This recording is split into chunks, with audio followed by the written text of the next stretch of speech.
I just hate these movements. I mean, they tend to be from Europe, of Mm. like people, these film movements of yeah, like a group of people deciding that they don't like the Hollywood things and trying to do the complete opposite, right? Because there's the French New Wave. There's do you know Dogma 95?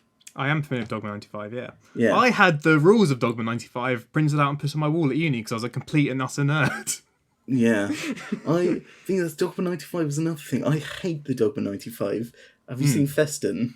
I have seen Feston. I also don't like it. I just fucking hate that film. Like, it's so bad. Like, there is a reason Hollywood has developed this, like, this method is because it works and produces entertaining things. Doing the complete opposite is like, you know, fucking, I don't know, like what, bashing your head against the wall to try and open Yeah. the door because you've refused to use the handle. But the thing that's interesting about Dogma 95 is, I believe, I'm not sure about in the beginning. I think there was some idea that Winterberg and Lars von Trier, who came up with it, were doing it sort Yeah. of to prove a point about it. But at any rate, later on they have, firstly, the supposed Dogma 95 canon. Most films in it break at least some of the rules Yeah. anyway. And secondly, they both disowned it and been like, yeah, that was stupid. Yeah. And, it's not the right way to make a film. Because, yeah, just, oh my god, it's so bad. Yeah. I just don't understand how they are revered as much as they are, and how making a film that is just objectively like not how you make a film. Like, oh yeah, you're not allowed to use a tripod. Oh yeah, just go and give your entire audience motion sickness because fuck you, Hollywood, you use tripods. It's like, what? Well, you say that. 1917 probably didn't use a tripod at any point. No, but at least they had stabilization. This is all handheld stuff. But I mean, there are 1917 went out of its way to at least be stable during the bits that should be stable. But saying like Feston, when all the fucking people are giving the speeches and the camera's like, they've given it to an old man with fucking Parkinson's and he's shaking the camera as much as he can. And it's like, can you not just put this on a tripod so we can try and focus on what's on screen and not be vomiting the entire time? Well, I was going to say, I was thinking about like very passionate about my hatred for Dogma 95. well, because like I was going to say, like, there's no reason why a handheld film can't work. But then I suppose normally an entirely handheld film is normally to do with the way the story's being told. Like, I mean, found footage is the obvious example. That's the other thing. Like, in found footage films, it works because you don't see half the things. But in a film where the visuals are very important, not seeing half the things is very detrimental. Well, see, this is the interesting thing about Dogma 95, because it's the whole concept is basically like, oh, we don't want excessive visual flair. We want it to be as stripped back as possible to not distract from the drama. It's like, it's a film. It's a visual medium. Yeah, it's not theatre. Film is nowhere near as close to theatre as most people think it is. Oh my god! Because that's a theatre thing, the idea of like, don't distract from the drama. Strip it away and be sort of minimalist. But that's not what film is about. And film is, as one of my lecturers used to say, film is closer related as an art form to painting than it is to theatre. It's all about telling a story through visuals. And Dogma 95 spits in the face of that. Which it just doesn't make sense because, I mean, again, going back to Hitchcock and pure cinema and like the German, is it German surrealism? Yes. I feel like there's another word for it, but I can't remember what it is. Yeah, neither can I. But yeah, that's Expressionism, that's it. German Expressionism. That's it, yeah. I knew it was an ism.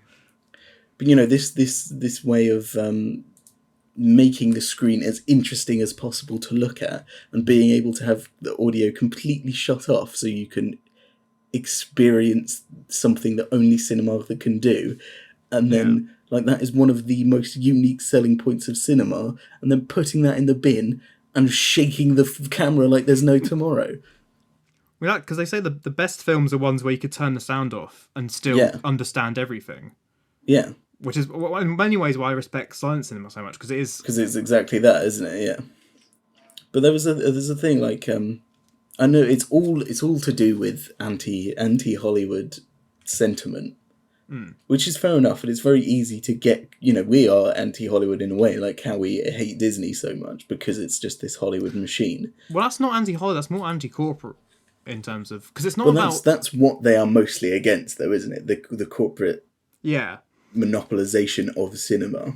Because the thing is, as you were saying, the sort of the codes and conducts of making a film, of the language and grammar of editing, of cinematography, and all that, they're Yeah. there for a reason. And the best films I've ever seen are films which use that, but Yeah, again combine exactly. it with an engaging story and and like grip you in and entertain you, but still have an interesting artistic message or question.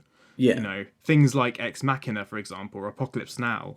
But then, well, it's just weird that they choose to throw that away as like a fuck you to Hollywood. Surely, I mean, I don't know about you, but what I would think is the best way to be anti-Hollywood is to make a film outside of Hollywood that is better than Hollywood films, not making a film that is just worse but doesn't use any of the Hollywood rules. Oh no, it's just bad. Well, I think so. The interesting thing though is because these films almost have to exist, and like, even though they're not good Yeah. films, they're sort of they represent. I don't deny they are massively important to film history as well. Like the Decalogue is hugely important, as is French New Wave. Because the other thing as well is like, when and I'm sure we're both guilty of this, but when you start as a film student, the first thing you're going to do is like, oh, I'm going to make a film that breaks all the rules. Yeah, I mean, I And tried to then, make a film that was backwards. yeah, I never saw that. Was that any good? Yeah, it was all right. Wasn't as dreadful as I thought it would be. So you know. No, but like I feel like films like Feston almost exist to show basically when a film student starts getting rebellious to show them, be like, no, don't go down this path. Stick to the rules. Yeah, Well, with that being said, people do like Feston. Like, yeah, that is true. Like, one of my lecturers like absolutely loved that film, and it's like, how? How Like can it- you like this film? It's so bad.